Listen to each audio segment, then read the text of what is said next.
Assalamualaikum warahmatullahi wabarakatuh. Selamat pagi. Pada kesempatan kali ini, perkenalkan nama saya Muhammad Mahfud dari mahasiswa Magister Keperawatan Universitas Muhammadiyah Semarang, peminatan keperawatan medikal bedah.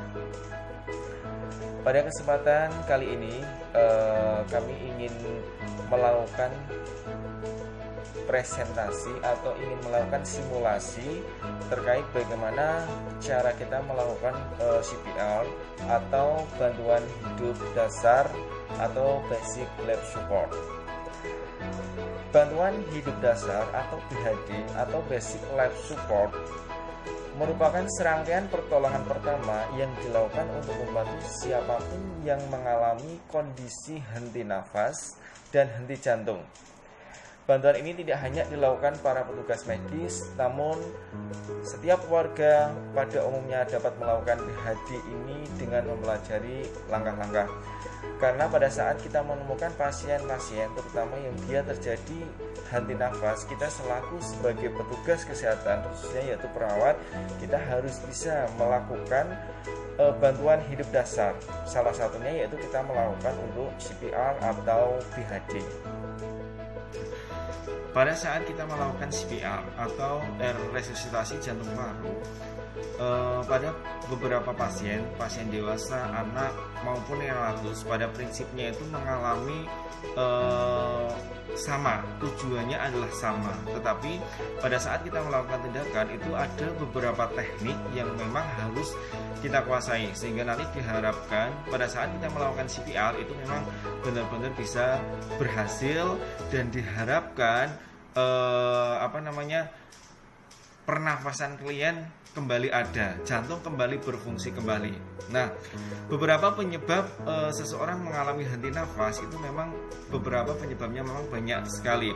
Ya, ada henti nafas dan henti jantung ini memang secara beragam, bisa karena kecelakaan, bisa karena juga tersedak, lalu ada serangan jantung, stroke, sumbatan jalan nafas, hingga ada beberapa kasus pasien tenggelam. Nah, jika seseorang mengalami seseorang mengalami henti nafas dan henti jantung tidak segera ditangani, maka itu akan sangat membahayakan bagi pasien, karena dalam jangka waktu 6 menit di otak tidak dialiri oksigen, maka yang terjadi adalah kematian. Ya, kematian ini yang perlu kita garis bawahi. Nah, secara garis besar juga tindakan pertolongan dalam kita melakukan CPR ini memiliki beberapa tujuan. Yang pertama yaitu mencegah pernafasan, ya, dan sirkulasi darah berhenti. Ini tujuan yang pertama. Lalu yang kedua, memberikan bantuan dari luar terhadap sirkulasi darah dan pernafasan korban henti jantung atau henti nafas melalui resusitasi jantung paru.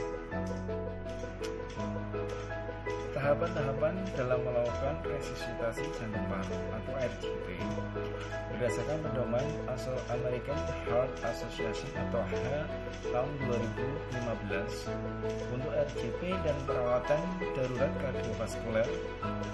Urutan tindakan RJP yaitu CAB yang merupakan singkatan dari compression, airway, dan breathing.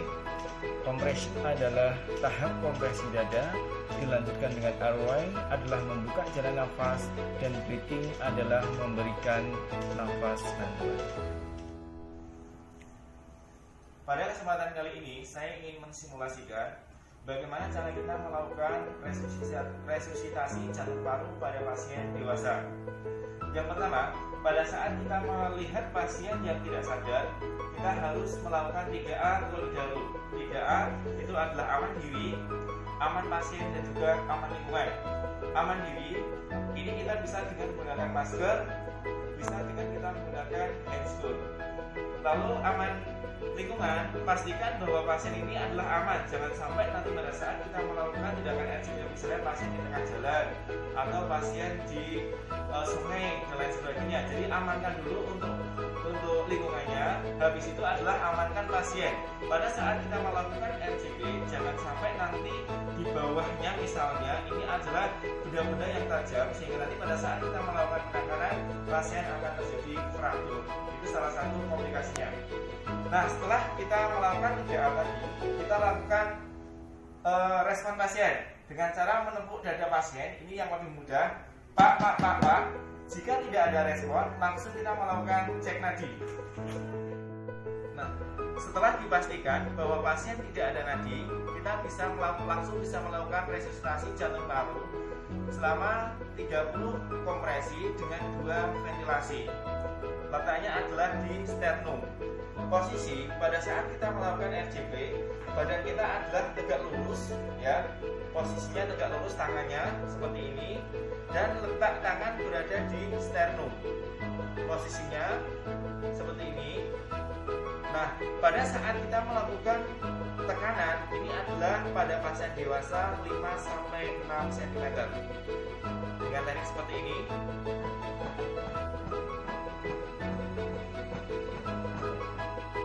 Kita lakukan cek nadi. Nah, setelah 5 siklus, apabila pasien sudah ada respon, maka untuk RCP dihentikan.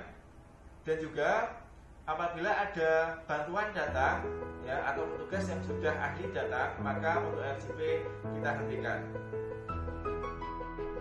Setelah kita cek nadinya, ada nadi dan pasien ada respon, selanjutnya adalah kita untuk membebaskan airway-nya dengan cara ethyl chin lift. Ya, tekniknya adalah seperti ini.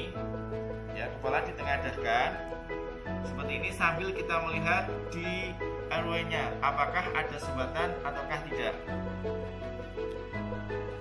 Setelah kita memastikan untuk airway-nya, selanjutnya adalah breathing-nya dengan cara look, listen, feel. Ya, dengarkan, rasakan, ya, dengarkan dan dirasakan apakah ada hembusan suara atau hembusan angin. Terus ada suara dan juga ada pergerakan pada dada pasien. Setelah kita melakukan pemeriksaan breathing dengan cara look, listen, feel, kita bisa melakukan untuk penghitungan respiratorinya. Apabila menunjukkan abnormal, maka kita bisa memberikan untuk ventilasi. Pada pasien dewasa, menurut AHA 2015, dalam pemberian ventilasi 8-10 kali per menit. Jika pada pasien anak, maka diberikan 12-20 kali per menit, dan yang ratus sama 12-20 kali per menit. Selanjutnya, kita akan memberikan ventilasi sesuai dengan kondisi pasien. Apabila tadi dewasa adalah 8-10 kali per menit.